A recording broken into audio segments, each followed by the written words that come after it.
into my 10-year comeback, about 5 or 6 years in, I was doing a lot of volunteering. I was doing a lot of giving back, a lot of really great feel-good things for myself and for the community. But after all the money I had made, all the success I'd achieved, I still felt like there was something missing. Welcome. I'm here with Jeff Thorne, and what I'm endeavoring to do is help to demystify the experience of working with RTT. Especially men are getting out of it because it seems that men traditionally have been told to stuff their feelings, hide their feelings, and it seems like that makes life a more difficult journey in some ways for men than for women. What are your thoughts and feelings on that? Well, it's all true. You know, being a man in this work is, well, it's really rewarding, first of all. And thanks for inviting me here today. I appreciate it. Thank you. You've done so much work on you and have, wow, you've blossomed and traversed so many levels of beingness in the last decades of your life. I'm very happy to have you here. Thank you so much for sharing your experience. You're welcome.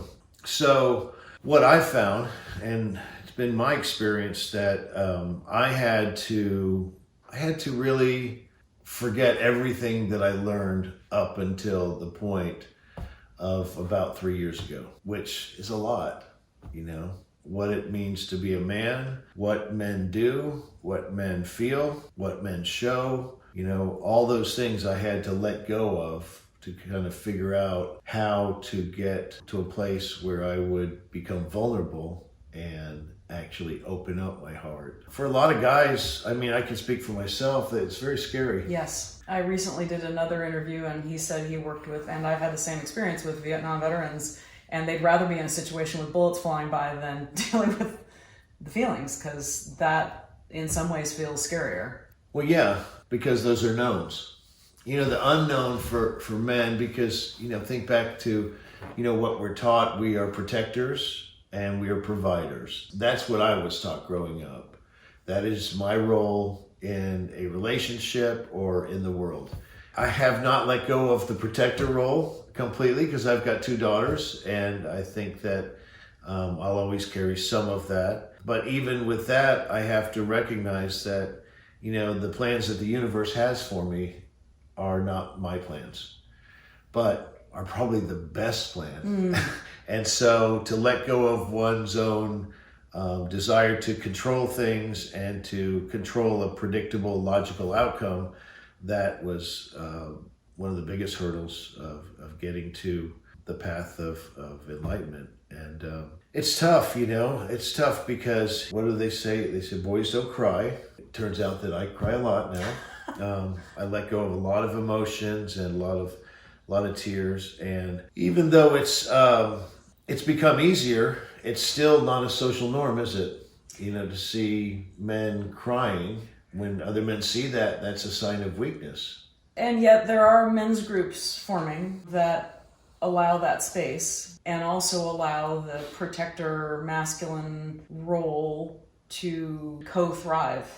Is that a good way to say that? Because it doesn't make a man necessarily less masculine to be able to know what he's feeling and navigate his feelings. Right. In fact, I think that actually would have the reverse effect of making that man more attractive because he has conquered that.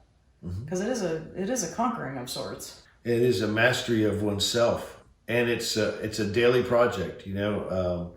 But it started when I've been into a 10-year comeback. And about, yeah, I'd love to know what was it that kind of, because we all get pushed into our transformations. And I really like working with people who right off the bat, I want to know it's an 8, 9, or a 10 need to change and an 8, 9, or 10 commitment to change, because as Dr. Joe says, we, you know, and my teacher Marissa Peer, she, you know, the brain likes what's familiar. And we just automatically, our nervous systems go kind of haywire when we leave the familiar. Even if the familiar is awful, it's like Stockholm Syndrome, you know, at least it's familiar. Right. The unknown, right? It used to be very scary for me, but now I look at it as more of an adventure than as a scary, not known. Because if I look at my history, the universe has had my back on every event that I've ever had in my life. And there's a reason that I am still here. By all accounts, I really shouldn't be here, but I am. So that means that there's something of a higher purpose for me to do. And so that keeps me seeking different ways to show love and to give to others. So that's what keeps me driving today. But you know, what forced you into the work? Okay, so into my 10-year comeback, about 5 or 6 years in, I was doing a lot of volunteering. I was doing a lot of giving back, a lot of really great feel-good things for myself and for the community.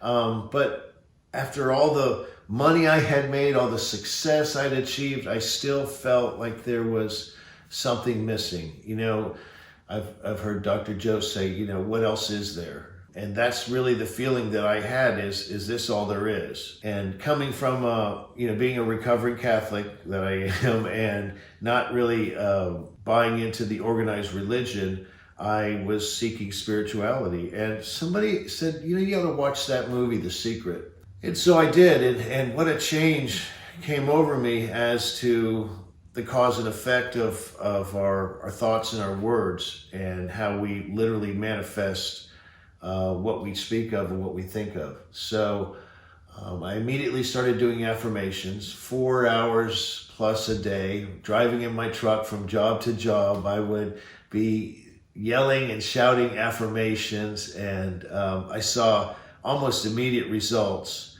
And then I started following the people in the movie The Secret. I started the Bruce Lipton, the Joe Dispenza, and I started watching some of Joe's testimonials on YouTube, and I was just so touched by them. I started going online and trying to get in on some of his events, and because of scheduling problems with my wife and I, we could not commit to a single event, and then Dubai sprung up, and I clicked on Dubai. And how many years ago was that? That was 2.5 years ago. Okay, so this is fairly recently. But there was a lot of time that elapsed between The Secret coming out and your first Dispenza event. Well, I had discovered the movie The Secret not right when it came out. I discovered it but a friend recommended it to me, and so it was 3 years now since I discovered that movie, The Secret. Then I read the book, and then I started doing research on some of the people that were in it, and it was eye-opening for me. It opened up a whole new cause and effect reasons why things have happened in my life. And after doing affirmations in my business, doubling literally in 6 months, and you know, moving towards tripling, I signed up for this event in Dubai. You know, I had been doing the meditations at home, trying to figure it out, doing the breath, and I went to Dubai, flew 26 hours to the other side of the world by myself and did this event. And the first 3 days were just a lot of struggle and trying to, you know, get into the zone. And I saw these women having all these incredible experiences, and I'm like jealous of their experiences. And I'm pushing and pushing, trying to control it, expecting an outcome, and of course that doesn't work. And so on day 4, we did coherence healings for some people, and I threw my hands up. I said, you know, I'm just going to show up. I'm going to suit up and show up, just be there for someone else with no expectation of anything, because I'd never done a healing before. And in the process, when we did the healing, I felt electricity running between my hands, and that freaked me out a little bit. And then, you know, onto the Healy, and their body was jumping, gyrating on the floor. And then when we brought our hands back to our own heart, oh my God, I started involuntary sobbing uncontrollably. And I did that for about 5 minutes solid, and it felt like I was having an out-of-body experience. And it felt like in that moment that I let go so many resentments, so much hate, so much of everything that wasn't supporting the light in me. And I walked around on, a cloud for the next 48 hours and just was amazed at that experience. And from that moment till now, I changed dramatically. I stopped chasing money. My business is up for sale. I want to teach meditation and give the gifts that I've been given back to people that don't know about it. As my teacher Marissa Pierce says, our feelings are the most real thing we have. Isn't it wonderful when we actually feel them? Yeah, right? And take instruction from them. That's so beautiful.